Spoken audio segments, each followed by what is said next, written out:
ಅಮ್ಮ ಊರಿಗೆ ಹೋಗಿ 3 ದಿನ ಆಯಿತು. ಇನ್ನೇನು ಇವತ್ತು ಅವ್ರು ಬೆಳಿಗ್ಗೆ ಬಂದುಬಿಡ್ತಾರೆ ರಿಟರ್ನ್. ಸೊ ಬೆಳಿಗ್ಗೆ ಬೇಗ ಎದ್ದು ಬ್ರೇಕ್‌ಫಾಸ್ಟ್ ಎಲ್ಲ ಮಾಡ್ತಾಯಿದ್ದೆ. ನಾನು ಎದ್ದು ಬಂದಿದ ತಕ್ಷಣ ಅವಳಿಗೆ ಗೊತ್ತಾಗ್ಬಿಟ್ಟಿದೆ. ಎಷ್ಟೇ ಸ್ಲೋ ಆಗಿ ಎದ್ದು ಬನ್ನಿ ಹೆಂಗಾದ್ರೂ ಗೊತ್ತಾಗ್ಬಿಡುತ್ತೆ. ಎದ್ದಿದ ತಕ್ಷಣ ಇನ್ನೂ ನಿದ್ದೆ ಇದ್ರೂ ಬಂದು ನನ್ನ ಹತ್ರನೇ ಕುತ್ಕೊಬಿಡ್ತಾಳೆ. ಸೊ ಬ್ರೇಕ್‌ಫಾಸ್ಟ್‌ಗೆಲ್ಲ ರೆಡಿ ಮಾಡ್ಕೋತಾ ಇದ್ದೆ. ಹಾಗೆ ಬೆಳಿಗ್ಗೆ ಎದ್ದಿದ ತಕ್ಷಣ ಒಂದು ಗ್ಲಾಸ್ ಕುಡಿಯೋಣ ಅಂದ್ಬಿಟ್ಟು ಗಂಜಿ ಮಾಡಿದ್ದೆ.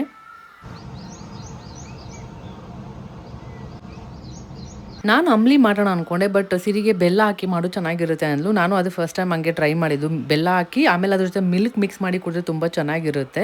ಸೊ ಏನಾಗಿ ಬ್ರಷ್ ಎಲ್ಲ ಮಾಡಿಸಿದೆ. ಅಷ್ಟೊತ್ತಿಗೆ ನಮ್ಮ ತಮ್ಮ ಅಮ್ಮ ಕೂಡ ಬಂದರು. 4 ದಿನಗಳ ನಂತರ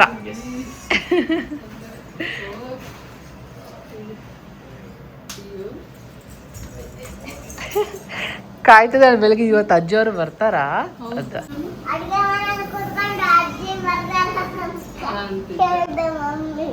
ಇವಾಗ ಜಸ್ಟ್ ಬ್ರಷ್ ಮಾಡ್ಕೊಂಡು ಅವಳು ಬೇಗ ಎದ್ದಿದ್ದು ರೀಸನ್ ಕೂಡ ಇದಾಗಿರ್ಬೋದು. ಯಾಕಂದರೆ ನೈಟ್ ನಾವು ಏನು ಇರ್ತೀವಿ ಅದನ್ನು ತಲೆಯಲ್ಲಿ ಇಟ್ಕೊಂಡಿರ್ತಾಳೆ. ಸೊ ಅದನ್ನೇ ಇಟ್ಕೊಂಡು ಬೆಳಿಗ್ಗೆ ಬಂದಿದ ತಕ್ಷಣ ಅವಳು ಫಸ್ಟ್ ನಂಗೆ ಕೇಳಿದ್ದೆ ಅದು, ಇವತ್ತು ಅಜ್ಜಿಯವ್ರು ಬರ್ತಾರಲ್ವಾ ಅಂತ.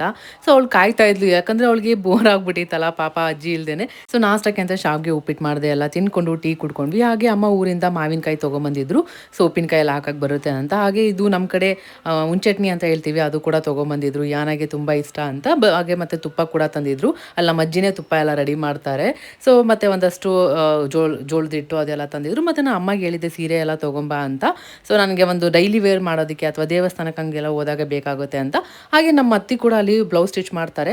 ಎಲ್ಲೆಲ್ಲೂ ಯಾರ ಹತ್ರ ಕೊಡೋಕ್ಕಿಂತ, ಯಾಕಂದರೆ ತುಂಬ ದಿನ ಮಾಡ್ತಾರೆ, ಯಾರು ಮತ್ತೆ ಸೆಟ್ಟು ಆಗಲ್ಲ. ಸೊ ಒಂದ್ಸರಿ ನಮ್ಮ ಅತ್ತಿ ಹತ್ರನೇ ಕೊಟ್ಬಿಟ್ಟು ನೋಡೋಣ ಅಂತ ಕೈಯಲ್ಲಿ ಬೆಣ್ಣೆ ಇಟ್ಕೊಂಡು ಎಲ್ಲ ಸುತ್ತ ಅಂತಾರಲ್ಲ ಹಿಂಗೆ ಅಂತ ಅನ್ಸುತ್ತೆ. ನಾನು ಮೊದಲಿಂದಾನೇ ಅನ್ಕೊತಿದ್ದೆ ಕೊಡೋಣ ಅಂತ. ಊರಲ್ಲಿ ಬೆಳೆಯೋದಲ್ಲ. ಸೊ ಒಂದು ಕಡೆ ಅಮ್ಮ ಹೋಗ್ತಾಯಿದ್ರು, ಮೆಜರ್ಮೆಂಟ್ ಕೊಟ್ಟು ಕಳಿಸಿದ್ದೆ. ಒಂದಷ್ಟು ಸೀರೆ ತೊಗೊಂಡು ಅಲ್ಲೇ ಕೊಟ್ಟು ಬಂದ್ಬಿಡು ಅತ್ತಿ ಹತ್ರ ಅಂತ. ಸೊ ನನಗೆ ಪರ್ಫೆಕ್ಟಾಗಿ ಇಷ್ಟ ಆಯಿತು ಫಿಟ್ಟಿಂಗ್ ಎಲ್ಲ. ಸೊ ನೆಕ್ಸ್ಟ್ ಟೈಮಿಂದ ಅಲ್ಲೇ ಕೊಡೋಣ ಅಂತ ಅಂದ್ಕೊಂಡಿದ್ದೀನಿ.